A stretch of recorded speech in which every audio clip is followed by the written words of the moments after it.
రాయదుర్గం మండల పరిధిలోని చదం గొల్లలదొడ్డి గ్రామాల్లో ఆదివారం బీసీవై ఎమ్మెల్యే అభ్యర్థి గౌన్ ప్రతాప్ రెడ్డి విస్తృతంగా ఎన్నికల ప్రచారం నిర్వహించారు. గ్రామాల్లో కనీసం తాగునీరు అందించిన పాలకుల నిర్లక్ష్యంపై ఆగ్రహం వ్యక్తం చేశారు. ఒక్క అవకాశం ఇచ్చి బీసీవై ఎమ్మెల్యే అభ్యర్థిగా తనను ఆశీర్వదిస్తే నీటి సమస్యను పరిష్కరిస్తానని ప్రజలతో తెలిపారు.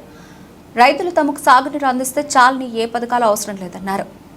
మీ దగ్గర వాళ్ళు ఎంత 8,000 తినింటే మీకు 500 రూపాయలు ఇస్తారు ఓటేయమని చెప్పి దుడ్లు ఇస్తారని ఏమారద్దండి.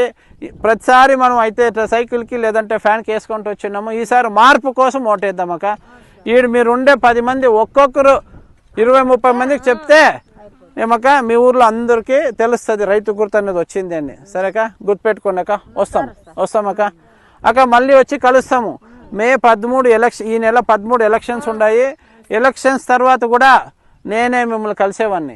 ఇంక ఎమ్మెల్యే అభ్యర్థి ఇటుకి రాడు. ఎమ్మెల్యేకి నిలబడిన వాళ్ళు ఎవరు ఇటుకి రారు. వాళ్ళు గెలిచినా ఓడినా వాళ్ళు ఇటుకి రారు. నేను మాత్రం మీతో ఉంటానక్క. గుర్తుపెట్టుకోండి. సరేనా? వస్తామక్క.